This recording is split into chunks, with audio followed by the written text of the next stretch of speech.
Hello my friends and fellow VEDSies, it is day 9 and originally I planned for this video to be a recap of a digital readathon that I participate in the first weekend of every month.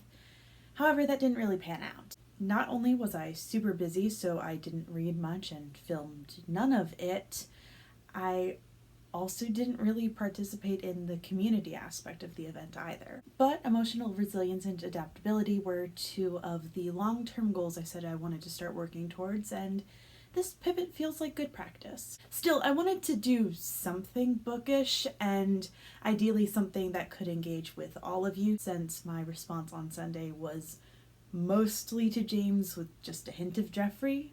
Thus, I decided to comb the shelves for books that I thought each of you might like. This isn't a challenge per se. I'm certainly not expecting a book report on my desk by the end of the month, but I did try to find something I thought you'd each really enjoy, and so if you do end up reading these, I'm curious what you thought. Without further ado, let's get started. Alicia, I debated a few different options before ultimately going with my gut instinct. Half a Soul by Olivia Atwater. This is the first in a series called Regency Fairy Tales, and that is probably the best descriptor for it out there. The story follows a young woman named Dora Eddings. As a child, a fairy lord stole half of her soul, which left her with muted feelings and a hard time fitting into polite society. During the London season, her beloved cousin Vanessa is determined to find a cure, which leads them to the most powerful magician in the land, the Lord Sorcier Elias Wilder. The best way I can describe this book is if Ella Enchanted and Pride and Prejudice had a baby and Data from Star Trek was the babysitter. This is a cozy book, but not in the sense where there are no stakes or nothing bad happens. Things happen and you will feel the sorrow, but you will get a hug afterwards. In that way, it feels like you. Bittersweet, but with an emphasis on the sweet. Plus some whimsy and romance and pretty dresses for good measure. For Caleb, I knew exactly what I wanted to give you the moment I conceptualized this video. Because not only are you our resident mythology expert, but you're also the DM who I have done the most religious-based role-playing with. So when I see a cool god or a pantheon, my immediate first instinct is, I should tell Caleb. That's why for you, I'm recommending The Sunbearer Trials by Aidan Thomas. This is a YA fantasy that people often describe as Percy Jackson meets The Hunger Games. The premise is that we have these gods, dioses, who live amongst mortals and have children, semidioses. Every 10 years, one of these semidios children needs to be sacrificed in order to power up the relics that keep the ancient evil obsidian gods trapped in the night sky. To decide who's the sacrifice, 10 of the semidioses compete in a competition where at the end, the winner has the honor of sacrificing the loser. This story and these characters are incredibly endearing and compelling, but I think for you, the world and the pantheon are going to be the stars of the show. This is a wholly unique pantheon inspired by several Latin American pantheons as well as these cultures at large. And the fact that these are such well-realized deities makes me wish that they were real deities so that you could talk about them in like a Mythology Month 2.0.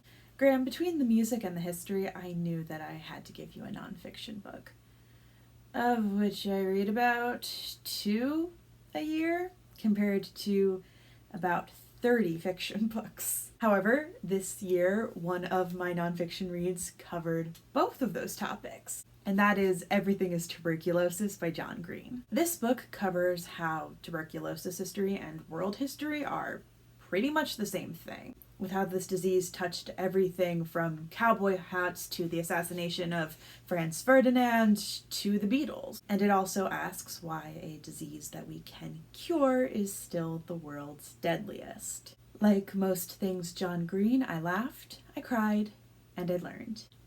And I think if this tickles your fancy, you'll really enjoy it. James, my thought process was that since I didn't have a straight up Disney or Broadway book to recommend, I wanted to find something with an adjacent vibe. And that's when I remembered Meddling Kids by Edgar Cantaro, which is literally Scooby-Doo by way of Blumhouse. The premise of this book is that in 1977, 4 teens and a dog went to Creepy Manor to capture a bad guy in a mask. But as much as they want to deny it, they saw real monsters that night. Now, in 1990, they're returning home to find out what happened the night everything went wrong.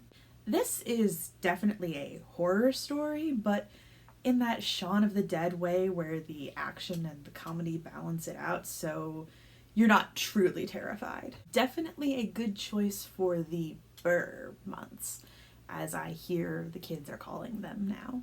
Jeffrey. It didn't take me long to realize that while I didn't have anything that sat in the center of our video topic Venn diagram, I did have something for you. The Christmas Jigsaw Murders by Alexandra Benedict. In this book, we follow Edie O'Sullivan, crossword setter, jigsaw enthusiast, and General Scrooge, as a serial killer sends her jigsaw pieces that lead to real-world murders. If it wasn't obvious, I am recommending you this book because of your love of the Mystery Case Files series. Not only does this book have the literal mystery and the literal puzzle, but Benedict likes to throw in puzzles for the reader to do as they are working through her books. So while they're solving the murderer, you're also solving anagrams and trivia. This is the second of her books that I've read, and while I think I like Murder on the Christmas Express more, I think you will really like Edie as a character. And last but not least, Pip. I knew exactly what I was going to give you.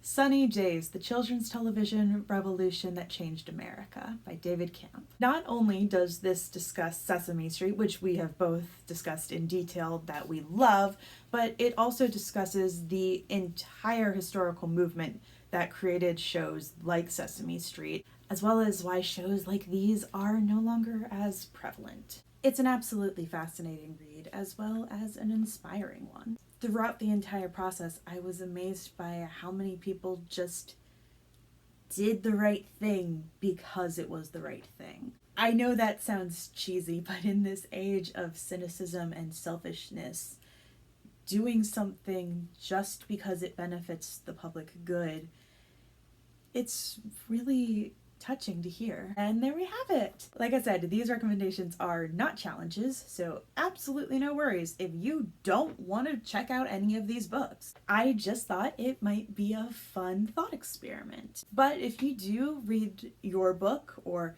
any of the other books, I will be curious to hear what you think. My friends and fellow VEDSies, I will see you tomorrow.